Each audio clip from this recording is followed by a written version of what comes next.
Well, thank you all very much. My name is Roger Williams. I represent the 25th District of Texas in the United States Congress and also help coach the Republican Congressional Baseball team. This morning, as you know, we were attacked by a gunman at our press conference. There will be those who will talk about what's wrong with America, but in this case, Officers Greiner and Bailey, we saw what's right with America. We saw two people risk their lives to save the lives of others. We saw courage in the face of death. And we saw examples of why all Americans should be grateful every day for law enforcement officers around this country. There could have easily been 25 deaths or more today. I think we had 25 team players and about 15 staff. But Officers Greiner and Bailey prevented that, and my family and I will be forever grateful. The thin blue line held today, and law enforcement officers everywhere should be proud. And Americans everywhere should be thankful that this is still the kind of country that still produces these kinds of heroes. So I ask everybody to join me in praying for the victims and for their full recoveries before you go to bed tonight. I'll be happy to take some questions. I will briefly just tell you my story.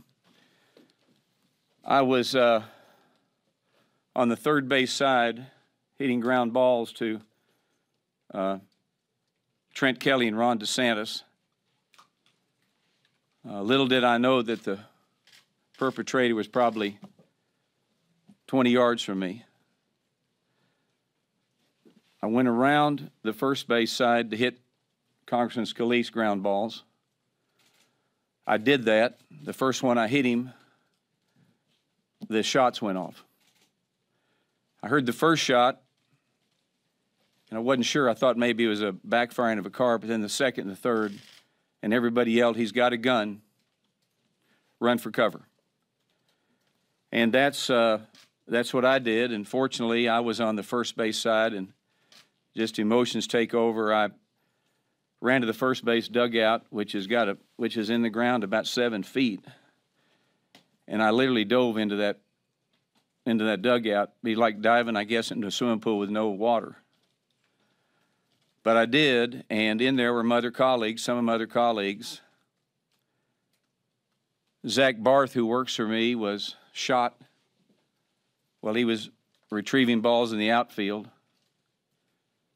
When I got into the dugout, it wasn't 10 seconds. Then Zach had come running in from the outfield, and we landed in each other's arms. He held me, I held him. Jeff Flake took his belt off and made a tourniquet around Zach's leg to stop the bleeding. I remember, and Chuck Fleischman was on the phone to 911 screaming to hurry up and get here. Jack Barton, Joe's son, was in the dugout with us, and we were all taking care of him. Just try and take care of each other. There was a lot of heroes today among my friends. It's something I will not forget. It seemed like it went forever. The police say they got here in about 3 or 4 minutes, and I'm sure that's the case. But it was a long time. They say 60 shots were fired. But without our Capitol Police, who literally took a step forward when they didn't have to, they could have stepped backwards. They stepped forward. They saved all of us out there. There is no question about it. We had no arms. All we had was bats and the shooter. But I'm praying for Whip Scalise, the policeman, Micah, and then my young man that works for us in our office, Zach, who will be fine. So with that, I'll be glad to take some questions, if you have any. Yes, ma'am. What have you heard about Steve Scalise's condition. Have you talked to him? I have not talked to him, but I understand all the reports I get that he's doing well, out of surgery. I'm not a doctor, but all reports are he's going to make a full recovery. Yes, ma'am. Congressman, you came in here with crutches, an injury from today. Were you Yeah. Were you the other congressman that had? I forgot about that. I guess when I dove into the dugout, I have done something. I've been to the hospital in Alexandria, took really good care of me. I want to thank the nurses and the doctors. I'll be going back to Texas after the game tomorrow night to let my doctors see what they need to do as far as my ankle and my leg and my feet. But that's the injury I have. It's a ankle leg injury that they have got me going to where I can move around and be okay tomorrow at the game, and then I'll go home tomorrow night to get fixed. Everybody did what they needed to do. A lot of brave people serve in the United States Congress. Yes, sir. Can you elaborate on your staffer's condition? Yeah. Representative Barton said he had been released from hospital. He has been released in the hospital. He was shot in the leg. He was in the outfield. I give him credit. I think Zach is probably 23, 24. All the time he was bleeding and we were under fire, he was texting.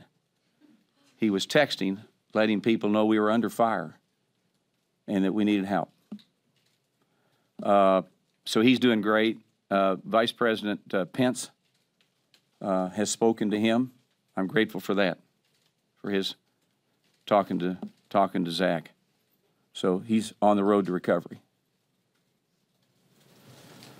Yes, ma'am. Congressman, will the team plan on having practice tomorrow morning? I know the game's still set to be on, but what about practice? Well, some of us are on the injured reserve list right now. But I think we were supposed to have a breakfast tomorrow. That's been canceled, I believe. And I believe what we will have is get there a little early tomorrow night, maybe have a little prayer service or something, and then play baseball. And if you're not sure which one I'll be the one coaching third on crutches. Okay? But we plan, yeah, we're going to play. We need to play. This is a game that's been going on for over 100 years. It goes to charity, and we need to play this baseball game. And so I'm excited that we decided to do that. The speaker, I talked to the speaker today about it, told him that I felt like we should play. And I know he talked to Congressman Doyle and Congressman Barton. We all agreed we need to play baseball. So. Can you follow through that thought for us? Why is it important to get out there and play tomorrow? Well, that's a great question. I think it's important because I think these people that want to destroy our lives and our livelihood here in America, they win if we give in. America doesn't give out. America doesn't give in. And we must play this baseball game. If we don't play this baseball game and we go home, then they win. So that's the reason. This is America, the greatest country in the world. If you punch us, we will punch back. And we're going to play baseball tomorrow. Congressman, Mike Bishop described the situation here as, he said, quote, "We were sitting ducks. Guns saved our lives." Can you comment on that as far as what you were feeling in this? Well, it took the second shot for me to understand what was happening and hear everybody, and we were sitting ducks. I mean, we had nothing to fight back with but bats if it got to that. We were sitting ducks. I think he was not able to get on the field because the gate was locked on the other side. If he'd gotten on the field, it could have been a bad situation, but he wasn't able to do that. But we were sitting ducks. I mean, you got 40 people on a baseball stadium at field at 7 o'clock in the morning. He just decided to shoot. And so Bishop was right when he said that. That was a good way to say it. In the back.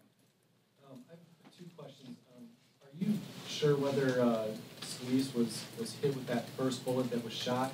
It didn't seem like anybody was struck with that bullet, maybe your staffer.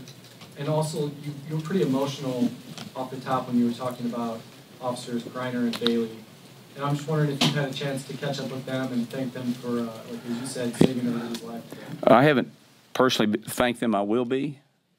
But I'm thanking them again right here. They saved everybody's life. They literally did that.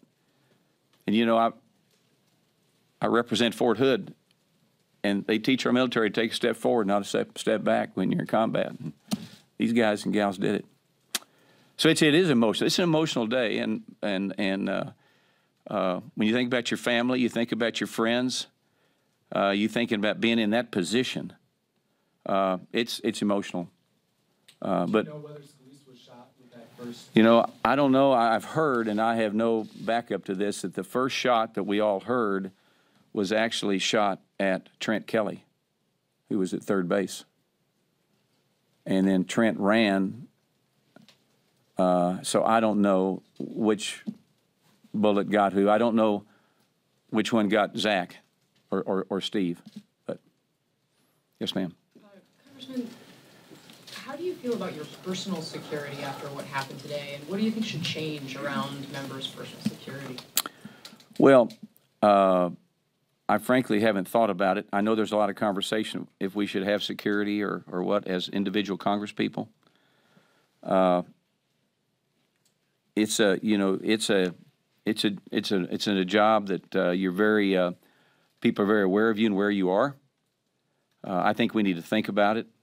Although I thought Speaker Gingrich put it well today when he said one of the great things about having elected government is that you can talk to your elected officials.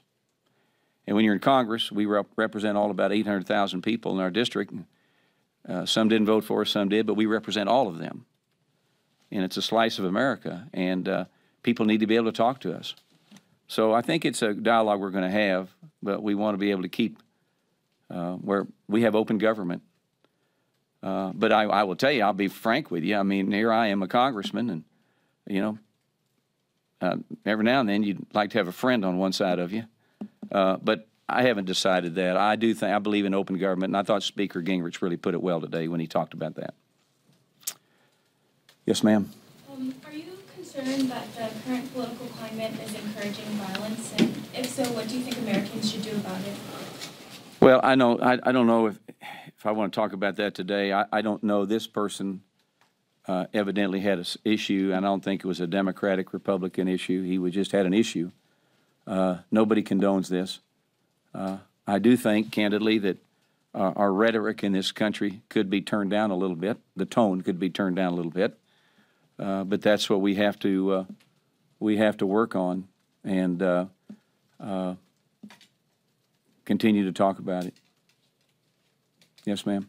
Do you think security plans for the game tomorrow are going to be altered? Like, will there be an increasing amount of officers, or will there be like a plan?